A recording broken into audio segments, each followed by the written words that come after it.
Bulan Ramadan bulan berkah. Syahrun mubarak kata baginda Nabi SAW. Bulan Ramadan adalah bulan yang penuh keberkahan, dan keberkahan bagi seorang manusia yang paling mudah mencapainya lewat orang tua. Paling gampang. Dan yang kedua, cari ridho Allah. Sama, ridho Allah yang paling gampang dicarinya lewat ridho orang tuanya, lewat ridho ibu bapak.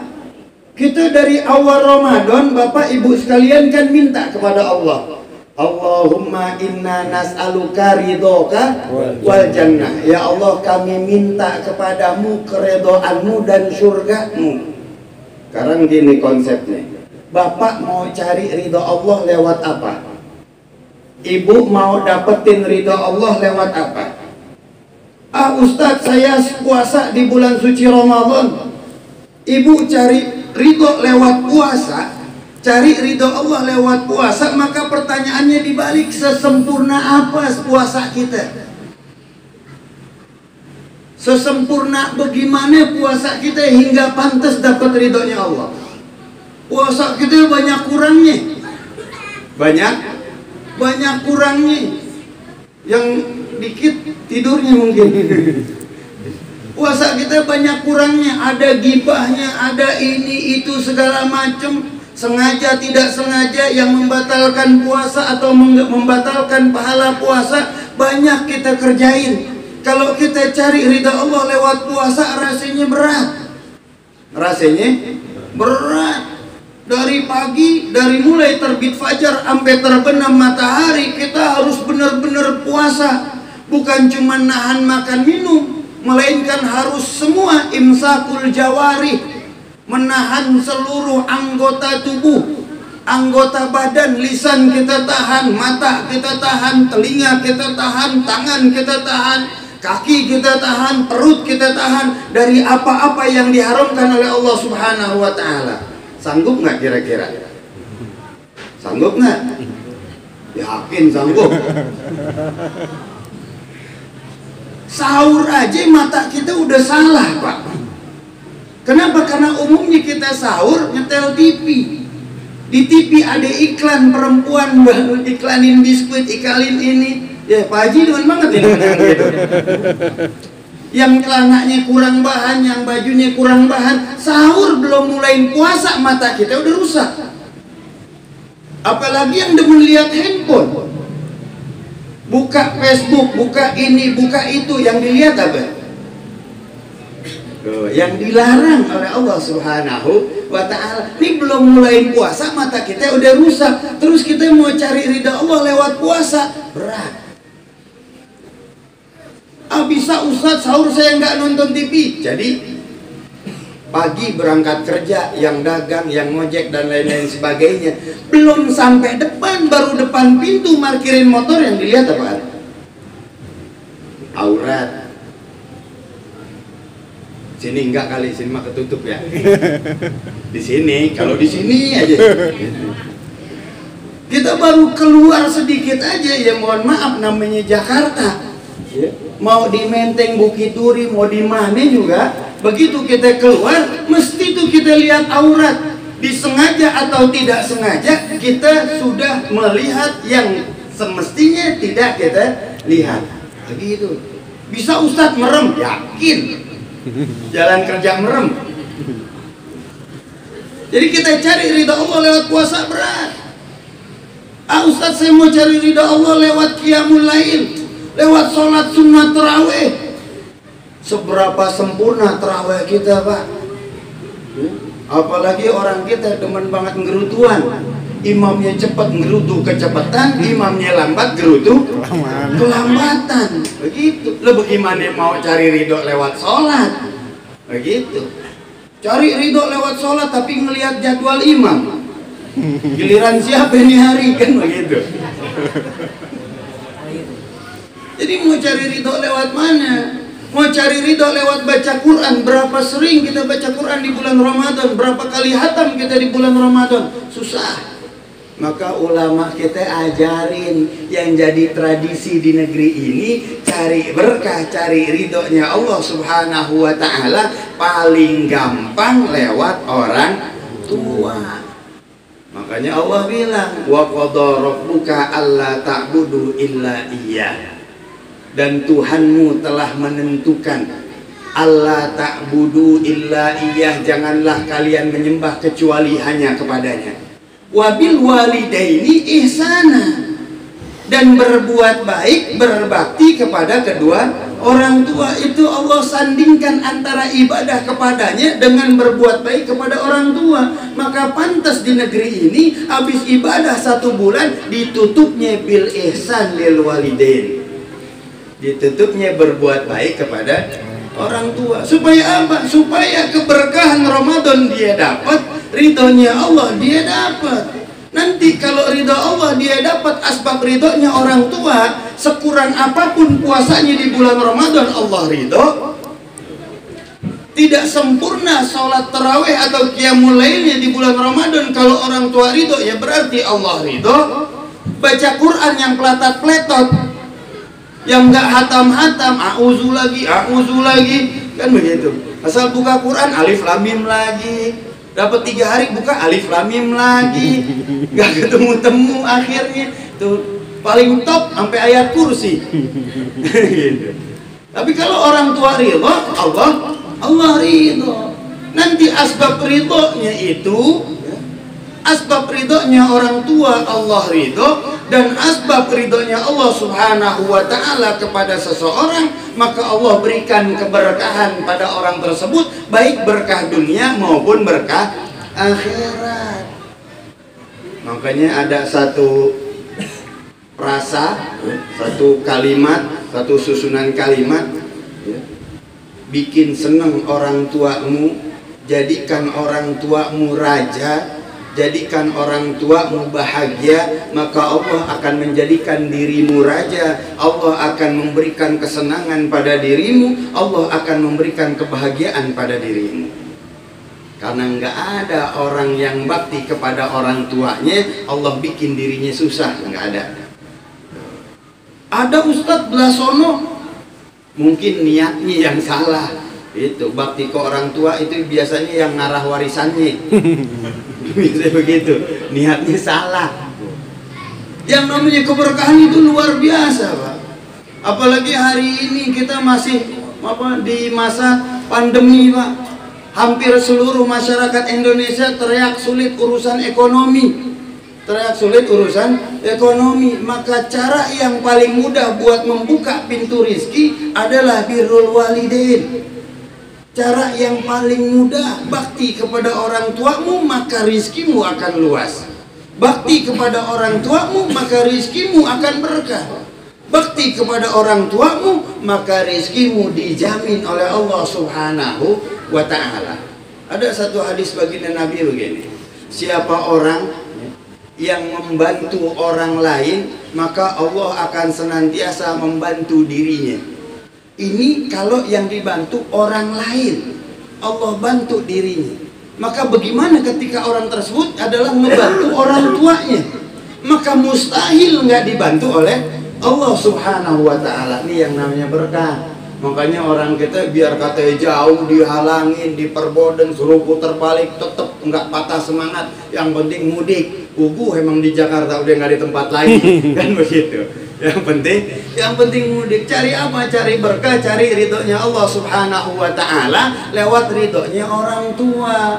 Orang kalau udah dapat ridhonya orang tua, Allah ridho, hidupnya senang, hidupnya tenang, hidupnya gampang. Tapi tentunya ada cobaan dan ujian yang datangnya dari Allah Subhanahu wa ta'ala. Di dalam satu hikayah, Pak, pernah ada satu orang tua punya 3 orang anak. Ini orang tua udah mulai sakit-sakitan, dipanggil anaknya 3-3-nya. Kemudian setelah dipanggil anaknya 3-3-nya, nih orang tua bilang, siapa di antara kalian yang mau ngopenin saya, yang mau ngurusin saya, yang mau nampung saya sampai saya mati, kata tuh orang tua. Sampai saya meninggal dunia, maka aku akan ridho terhadap dirinya. Dan kalau yang nggak mau ngurusin, silahkan ambil hartaku tapi tidak dengan ridhoku. 3 bersaudara musyawarah, kebetulan tanahnya banyak, hartanya banyak. Musyawarah pilihannya 2, Pak. Mau dapat ridho orang tua, apa mau dapat hartanya orang tua? Kalau orang sini nih jamaah atau atiyah disuruh pilih mana kira-kira, Pak? Yang bener, Bu. Tanahnya luas nih, Bu nih. Enggak. Hah? Mobilnya Alphard. Ya, mobil Alphard, Innova, Pajero. Jangan susah parkirnya di sini. Disuruh pilih, mau pilih harta atau pilih ridho orang tua. Kau ambil harta tapi nggak dapat ridhonya orang tua. Kau pilih ridho orang tua, nggak dapat hartanya orang tua. Musyawarah bertiga, 3 orang, 2 orang adiknya pilih harta. Dia bilang, udah deh, ridho buat abang aja deh. Silahkan abang urusin tuh orang tua, bawa ke rumah, openin, kan gitu. Akhirnya sesuai kesepakatan itu harta dibagi buat adiknya 2. Ini orang tua dibawa ame abangnya diurus di rumahnya. Lama ngurusnya, diuji oleh Allah Subhanahu wa ta'ala. Orang tua kalau udah masuk usia sepuh, Pak, itu balik lagi seperti anak kecil. Ya, lihat aja Pak Haji Toha, kan imut, Pak. Ya, makin tua makin imut Pak Haji ya.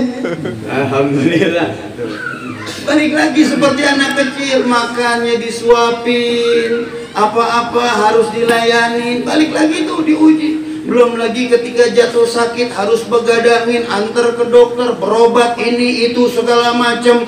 Ini anak yang pilih ridho orang tua bukan cuma harus ngurusin, dia korban dari hartanya sendiri buat orang tuanya. Tadinya punya mobil dijual buat orang tuanya berobat, tadinya punya harta dijual buat orang tuanya, terus sampai habis hartanya ngurusin orang tuanya. Tapi yang dia cari ridho Allah. Niatnya bagus, caranya bagus, nggak pernah nih lisannya ngungkit, nggak pernah lisannya cerita. Ya, ini baru bayarin obat di puskesmas buat orang tua aja cerita. Itu padahal mana ribu puskesmas ya. Gitu. Bagaimana orang tua dirawat? Lu cerita, punya duit goceng-goceng, bapak pakai sakit ya Allah. Kalau boleh milih juga tuh bapak nggak mau sakit. Kan gitu, diuji oleh Allah Subhanahu wa ta'ala habis. Akhirnya berlalu muddatun, berlalu satu masa, meninggal orang tuanya, Pak. Meninggal orang tuanya, hartanya udah habis. Yang tadinya rumah bertingkat habis kejual. Yang tadinya hartanya banyak habis keluar semua. Alhamdulillah dia punya istri ridho buat orang tuanya juga. Ini kan yang rada susah, Pak. Ini yang rada susah, kadang suaminya pengen berkorban buat orang tua, istrinya nggak kasih. Kadang istrinya pengen berkorban buat orang tua, suaminya nggak kasih. Yang banyak mah suami istri kagak kasih. Yang banyak. Alasannya apa? Kita mulu, kan anaknya bapak bukan kita doang, gitu. Padahal itu kesempatan dapat ridhonya Allah. Tapi saya yakin jamaah sini nggak ada. Nggak ada yang kayak begitu. Pokoknya buat orang tua kasih, buat orang tua kasih, begitu kan. Orang tua mau ke rumah sakit kasih, silakan Pak, begitu. Orang tua mau ini silakan Pak, begitu. Mau kosin enggak, pokoknya kasih aja, gitu. Meninggal. Di satu sisi adik-adiknya yang hartanya banyak lama-lama mulai surut. Kenapa nggak ada babnya harta warisan berkah tuh, nggak ada babnya? Nggak ada babnya harta warisan itu berkah. Nggak percaya? Lihat nih penduduk asli Jakarta, orang Betawi yang tadinya tanahnya seablak-ablak, hari ini pada ngontrak di Citayam, di Depok, di Bojong. Kenapa? Ngandelin warisan, nggak ada berkahnya. Bapaknya masih hidup, tanahnya suruh dijual, minta dibagi. Dia ambil buat modal dagang Pak, buat ini Pak, buat itu Pak. Ujung-ujungnya ngontrak-ngontrak juga. Kenapa? Nggak ada babnya harta warisan itu berkah. Sedangkan abang yang anak pertama, dia cari ridhonya Allah lewat ridho orang tuanya. Dia musyawarah sama istrinya malam-malam, "Mah, ini kita udah habis-habisan buat kita punya orang tua. biar ridho ya mah, insya Allah nanti sabab ridhonya orang tua Allah ridho, nanti Allah kasih keberkahan. Yang namanya berkah ziyadatul khair, bertambahnya kebaikan. Malam pertama setelah bapaknya meninggal dunia, nih sang suami mimpi. Di dalam mimpi ditadengin sama bapaknya, sama almarhum. Kata almarhum, nah kalau kamu pengen harta, ambil harta itu ada di satu goa, gali itu di tempat tersebut, di dalamnya ada 100 dinar, 100 uang emas, 100 dirham, 100 uang emas. Tapi kalau kamu ambil itu 100 dirham, nggak ada berkahnya nak. Pagi cerita ke istrinya, mah semalam ayah mimpi bapak almarhum datang, katanya ada simpenan di satu gua ada 100 dirham. Kalau mau silahkan ambil, tapi nggak ada berkahnya. Kata sang istri, ambil deh pak, buat modal dagang lontong mirisol. Tapi kata sang suami, jangan mah, kata bapak semalam di dalam mimpi nggak ada berkahnya. Kata sang istri, terserah lu deh pak. Besok malamnya mimpi lagi. Mimpi lagi, kata bapaknya, kalau kamu mau harta, ambil tuh di goa tersebut, gali, di dalamnya ada kantong, di dalam kantong ada 10 dirham. Turun pak, dari 100 jadi 10. Tapi kalau kamu ambil nggak ada berkahnya. Pagi diceritain lagi ke istrinya, bilang ke istrinya, mah tadi malam mimpi lagi, cuman sekarang mimpinya 10 dirham. Kata istrinya, cepet banget turunnya. Kan begitu, dari 100 ke 10, nggak ke 90 dulu, kan gitu. Ya udah ambil deh pak, mau dagang apaan ke ntar, peye deh peye, kan gitu, kulit tupat kan gitu. Kata sang suami, tapi bapak almarhum bilang nggak ada berkahnya tuh duit yang 10 dirham. Akhirnya kata istrinya, terserah bapak deh. Besok malamnya mimpi lagi. Di dalam mimpi turun lagi, kata bapaknya almarhum, kalau kamu ingin harta yang berkah, tuh di dalam goa ada kantong, gali, di dalam kantong ada 1 dirham. Itu biar 1 dirham ada berkahnya. Ceritain pagi-pagi ke istrinya, mah mimpi lagi. Kata istrinya, lu nggak usah cerita bang, kemarin aja dari 100 turun jadi 10, nih hari mau turun jadi berapa lagi? Akhirnya kata sang suami, iya mah turun tinggal 1 dirham, tapi ini biar 1 dirham berkah, kata almarhum. Ambil nih mah. Akhirnya suaminya pergi pak ke tempat yang dimaksud oleh almarhum, digali itu tempat, bener ada 1 dirham. Pulang ke rumah, mah bener mah 1 dirham. Kata sang istri, 1 dirham buat apaan pak? Kurang ini. Tahu baju bocah anak aja udah 3 setel, kan gitu. Belum dasar mama ini itu segala macam. 1 dirham jadi apa? Bawa dia tuh 1 dirham beliin apaan kek? Bingung nih sang suami nih. Akhirnya dibawa tuh 1 dirham keluar. Dia putar di perjalanan sampai mau nyorein. Akhirnya ketemu sama orang dagang ikan, bawa keranjang 2. Emang ikannya ada 2. Rada gede. Walhasil ini orang dagang udah muter-muter nggak ada yang beli. Kenapa mau lebaran orang belinya daging, dia dagang ikan? Ya daging udah 150 pak sekarang di pasar. Itu kalau mau beli dan nyari, besok udah 170. Yang lain dagang daging, dia dagang ikan. Udah teriak-teriak ikan itu. Yang belakang bilang amis. Akhirnya ketemu keamprokan, ditanya, pak bapak dagang apa? Dagang ikan. Ini saya udah muter seharian dari pagi sampai asyian, sampai mau nyorein, kagak ada yang beli nih ikan. Emang bapak jual berapa tuh ikan? Udah deh, nih penglaris aja nih ada 2 ekor, ambil dia tuh 1 dirham. Kebetulan kan punya duit 1 dirham. Akhirnya dibayar tuh 1 dirham. Dia bawa tuh, kata sang bapak tuh yang jual nih, udah deh bang, nih bonus, bawa mie keranjang nih. Dikasih mie keranjang, dia bawa tuh keranjangnya 2 ekor ikan. Pulang ke rumahnya, istrinya lihat dari jauh tuh, laki gue bawa apaan? Bawa keranjang. Laki gue udah jadi orang Citayam kali, bawa jambu. Datang Datang ke rumahnya, istrinya tanya, bawa apaan Pak? Beli apaan? Nih beli ikan saya nih, ada 2 ekor, siangin dah buat kita makan. Kata istrinya, Pak ente beli ikannya, nasinya kagak, berasnya kagak. Kata bapaknya, kan kemarin dapat dari bansos. Dia tinggal lauknya doang. Nah kata istrinya, udah ente aja deh yang nyangin, bapak aja deh yang siangin. Dibawa sama suaminya ke dapur, begitu dibelek, dibelah tuh ikan, karena fi jaufihi, ada di dalam perutnya itu ikan, jauharatun, 1 buah permata. 1 buah permata. Dibelek lagi yang 1, ada lagi permatanya, jadi 2 permatanya. Begitu lihat nih, bukan sembarangan nih permata nih.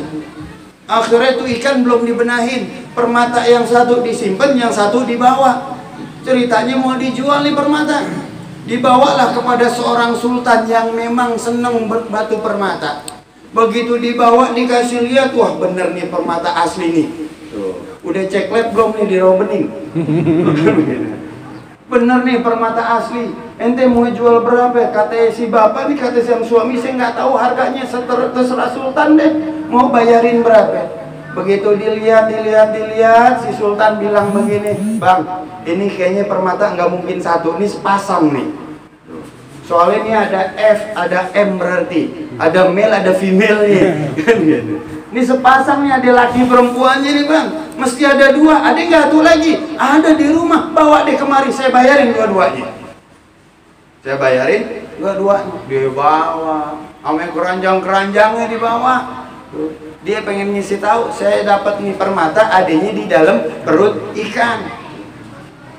Begitu dibawa, sang sultan bilang, sekarang begini, ini kan harganya gelap. Abang saya tanya harganya, abang nggak tahu, saya juga bingung hargainnya. Sekarang begini aja deh, itu kan belinya di 2 ikan, adanya di dalam 2 keranjang. Sekarang saya hargain 1 ekor ikan, 1 keranjang penuh dirham. 1 keranjang penuh dirham. Wah seneng. 2 keranjang isinya dirham, lebih dari mungkin 100.000 dirham. Padahal modalnya cuma 1 dirham. Seneng, bayar deh sultan deh. Itu dia bayar tuh 2 keranjang dirham penuh, dibawa pulang Pak. Dibawa pulang kan ngunjung. Bininya lihat, gila laki gue nih, yang tadi belum dimakan, ini udah beli ikan lagi. Kata bini, ngaco nih lagi gue nih, yang tadi ikan belum diapa-apain, ini udah bawa ikan lagi, 2 keranjang lagi. Dibawa, ditanya sama bininya, apaan tuh Bang? Ntar lu tahu. Bawa ke dalam, begitu dibuka isinya dirham. Kata sang suami, ini yang namanya keberkahan, asbab dapat berkah dan ridho orang tua tuh. Jadi kalau bapak pengen nanti habis lebaran rizkinya luas, rizkinya gampang, cari ridho orang tua. Berarti harus mudik Ustaz. Hari ini nggak harus mudik, tapi kalau pengen mudik ya silahkan, kan gitu. Bisa lewat WhatsApp, bisa lewat telepon, bisa lewat apa Zoom anak sekolah kan. Apalagi yang di sini emang orang tuanya ada di sini, cari ridhonya orang tua. Habis sholat Id sebelum kemana-mana ke orang tua dulu, salin, minta maaf, minta ridho, minta doain berkah. Insya Allah dapat ridhonya Allah, dapat keberkahan dari Allah Subhanahu wa Ta'ala. Nih poinnya. Tapi nanti habis minta maaf, habis minta ridho, habis minta berkah, jangan nyakitin hati orang tua lagi. Begitu. Banyakan orang kita baru habis minta maaf udah ngomel lagi ke orang tua. Habis sholat Id langsung ke rumah orang tuanya, ketemu ibu, cium tangan, Bu, maafin saya Bu, banyak dosa, belum bisa bikin seneng ini itu, nangis-nangis ya, sedih-sedih kan begitu. Udah habis cium-cium tangan, habis pelukan sama ibunya minta maaf, dia pergi ke dapur. Ngambil ketupat, dia belah tuh ketupat, begitu dikit magel, ibunya diomelin, bagaimana sih Bu bikin tupat keras begini, kan begitu. Sayurnya basi, ngomel lagi ke ibunya, baru minta maaf. Nih yang harus dihindari. Bagaimana yang mau dapat ridhonya Allah, baru minta maaf udah